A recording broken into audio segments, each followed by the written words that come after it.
Live from New York City, it's the Wendy Williams Show.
How you doing? I'm doing better today. Let's get started. It's time for Hot Topics.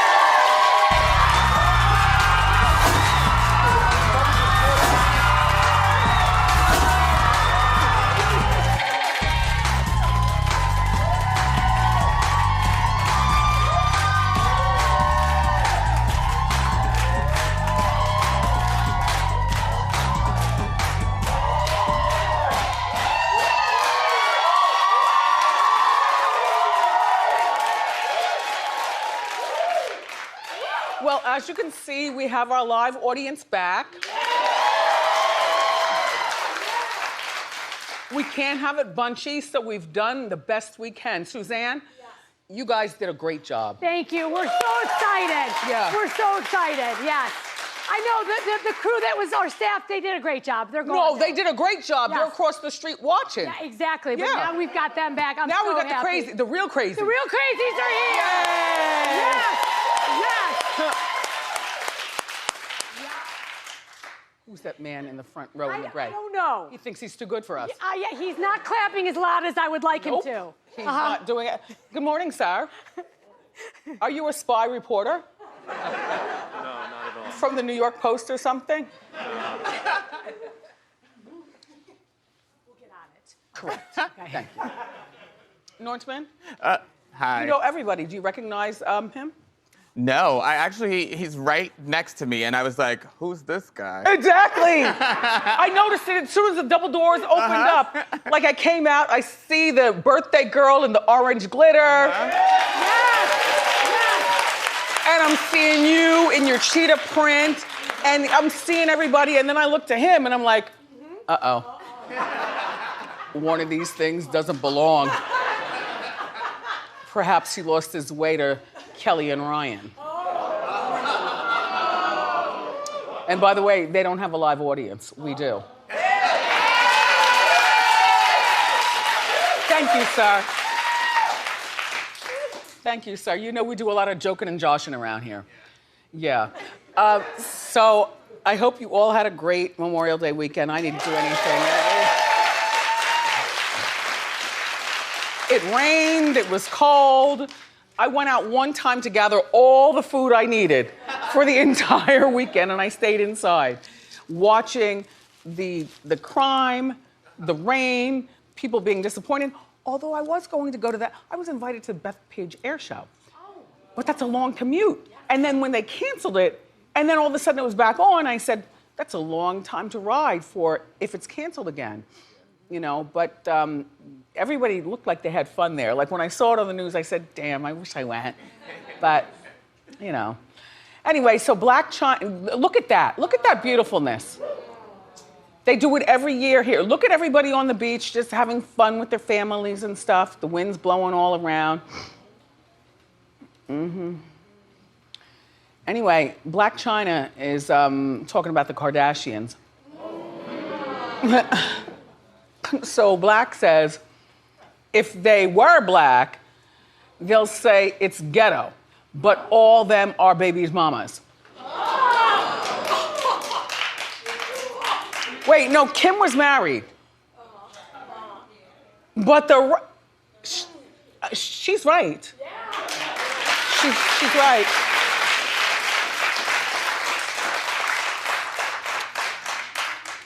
We even, sometimes as black people, we judge to a different standard. And unfortunately, it's so unfortunate. That's why, you know, like when I scream through the TV and talk to the young girls, like Regine and, you know, those young girls. Yeah. Like, don't do it. Have fun. Have a good time. Yep. Because you're gonna be judged differently than white people. And they could say Armenian, whatever, white people. All right, so why is Chyna talking, you ask? I guess because she and Rob had the baby and because she's still, you know, smarting over her and Rob's show being canceled. And she blames the Kardashian family. But you know what, Chyna, Blac, we talked about this before. I don't know whether they had to do with your show being canceled. I think it was because only me and Norman watched. Yep. Right?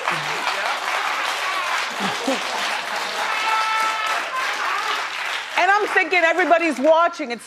It's you know, Rob and Chyna and Dream, and they're running around and they're trying to, you know, make a life for themselves and eat and cook, and she's weighing him and stuff. Remember? Yep, she was. Norman, that was only one quick season though, and One season and it was out. But he didn't do anything. He just sat there and she yelled like at Rob. him. Yeah, and Rob just didn't do anything. So. Yeah. But he's got the socks. The Arthur George socks. Yep.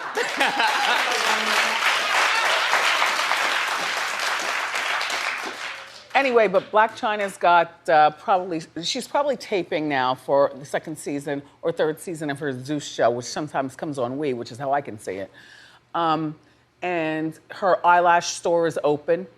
She sent me a really beautiful picture. I forgot to give it to you. Yeah, her eyelash store is open and it's doing really, like it's extravagant. Mm-hmm. She got all the air ducts cleaned out. Like you go in there and you get your eyelashes done and stuff. Anyway, hi, Ange.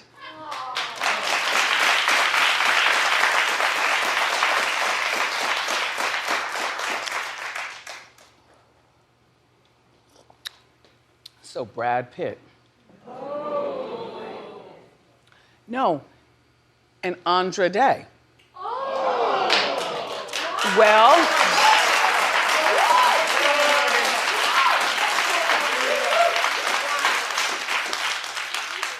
if this is really a romance, I like it. Yeah.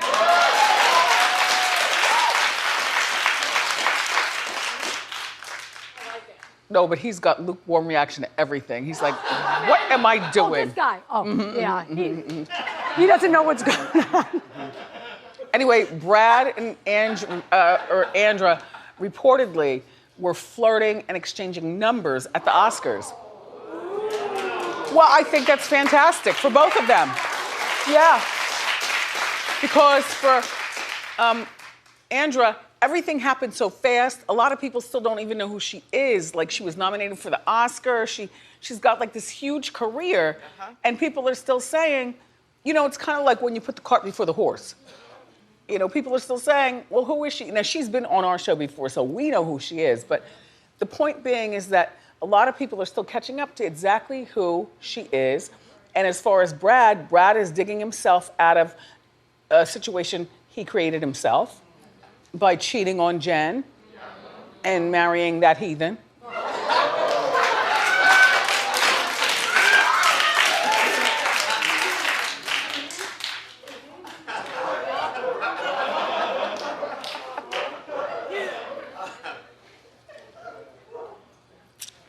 And so for him, you know, with his Midwestern roots and, you know, so on and so forth, plus good hair roots, and he's still young, and he's 57, but looks great. And she's 36, and looks great. Look, if this only lasts for the summer of fun, if by chance they're together, I like it. This is good for him, good for his image, it's good for her. Welcome to $45 a month with no contract ever. Simple Mobile. Out with the old, in with the simple. Now the word, though, is that Andra has a boyfriend. You break up with him right now. You'll get another boyfriend. Now look here, Miss Day. You were nominated for an Oscar. You were going through some of the best years of your life there in Hollywood with what the machine likes you to do. You know, you and Brad together would definitely cause a commotion anywhere you go. I don't know anything about your old boyfriend. You might love him, or you'll get over it.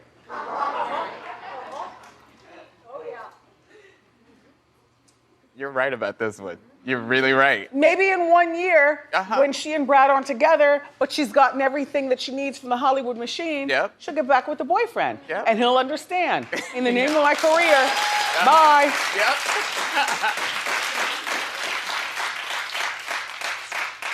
Tell you what, though. After she finishes dating Brad, she's gonna have to fight me for Blair Underwood. Ooh. I didn't mean that. I didn't mean that.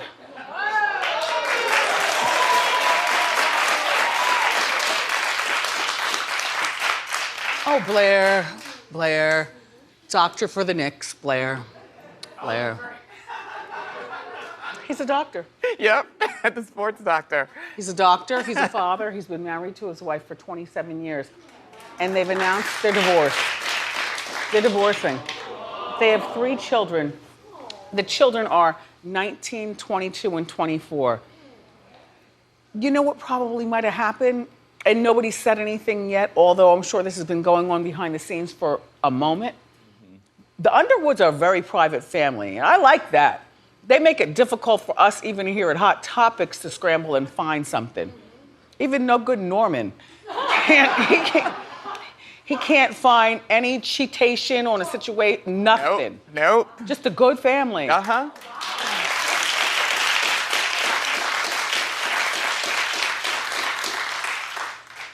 But they're doing it at the right time. You know, if their youngest is 19, she's probably looking around saying, okay, and by the way, I don't know what she does for a living. I know nothing about her other than, you know, she held down the household and raised his 3 children while he was out. You know, Blair works all the time. You know, a lot of times when people think A-list, they forget Mr. Underwood. But Mr. Underwood is A-list. He works all the time on some really important projects, you know?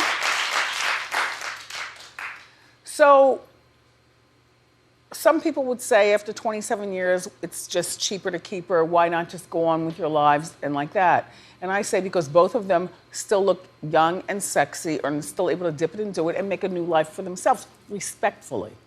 And the children have their own lives. So she's sitting at home saying, Blair's working, the children aren't here. This is the 5th time I've taken out the garbage. It's only 10 a.m. Yep. You know, the housekeeper's cleaning. I'm lifting my legs. I'm watching TV. What am I going to do with my life? So, Mrs. Underwood, good luck to you. And Blair? I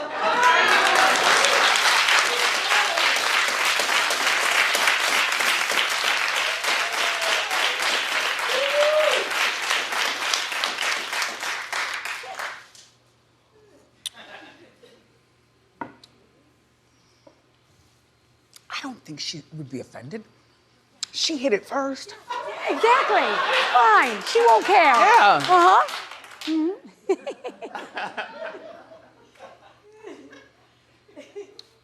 Good morning. Morning. How are you? I'm good. Had a good week. How's your Memorial weekend? Quiet in the house. Yeah. I was looking for stuff to do, but there was really nothing to do. Like, I really wanted to go to Coney Island for a blue snow cone. But I just, yeah, and then Nathan said, It's so bad. Like, to be at Coney Island. terrible. Yeah, it's too bad. And then I wanted to go to the Bethpage. And I said, no. Then I wanted to go to the Hamptons. And I said, no. Why? Because there's always fun in the Hamptons.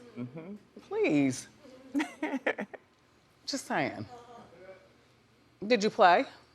Yeah, well, I'm still staying out the clubs for now, but I was on multiple radio stations all weekend long. Like, literally all weekend long. Well, I happened to have been in the car when I heard them promote you, and I felt very proud at Power 105. Yeah.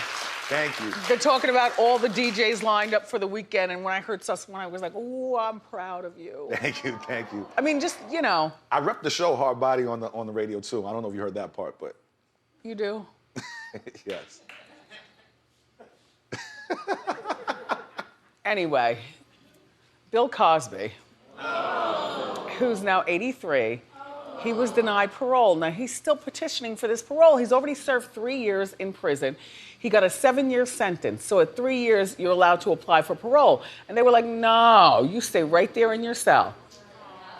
Until, they tell him, until you take a sex offenders program. And he refuses to do that because he says that that'll be admitting that he's guilty. Well, whether you do it or not, Mr. Cosby, there's certain people who have a certain feeling about you anyway. Why wouldn't you want to get out of prison and go home? I mean, I know Camille's going to give you the business, but then you don't stay at that house. You know, they're a little older now. They don't need the aggravation, I guess. Yeah. You know, Camille, you know, you stay in Italy or Westchester or wherever, and Dr. Cosby, Mr. Cosby, oh, they stripped him of his doctorate. Mr. Cosby, you stay in Manhattan at the brownstone with the heated steps. So he doesn't have to, yeah, shovel snow. Uh-huh.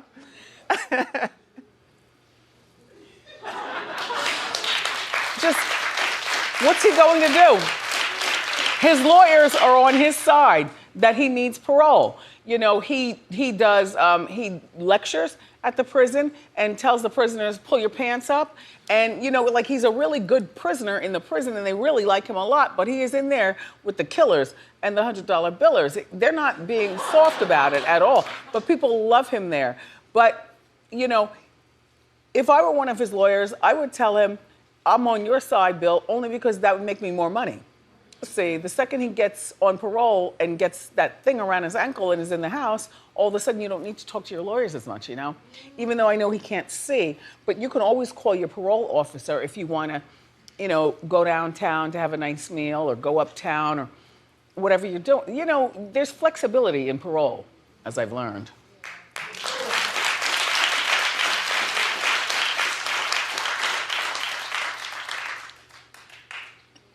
So, guess who is giving this man over here legal advice? I guessed it right away. O.J. Simpson.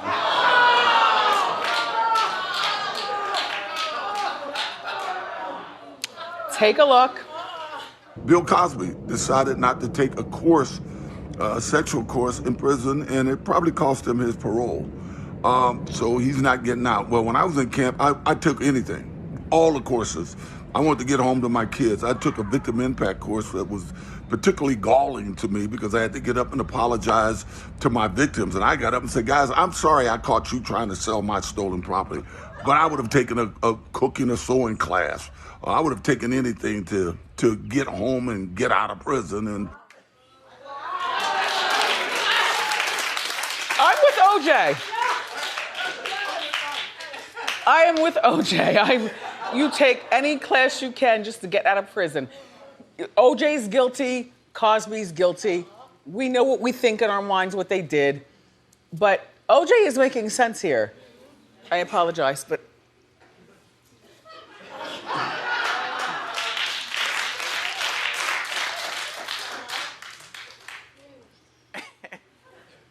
The weird thing about, you know, all the rain and stuff, you know, when it rains and everything and you open your windows, if you don't live up high enough to escape the birds, then the birds are right there flying and crashing into them and then falling on the sidewalk, sputtering. Well, did you hear about this CNN correspondent? This is where I'm paranoid. It went viral. A cicada climbed up his jacket, onto his neck. He doesn't even realize what's happening until now. The rest of my life will be a nightmare. Because even though cicadas only live for like 3 to 4 days. Cicada, yeah. Yeah, cicadas. Uh-huh. And how long does this business go on? Like 2 to 6 weeks they can live for, but they come out every 17 years. 17 years. All right. Horrible. But he thugged it out like a reporter should, right?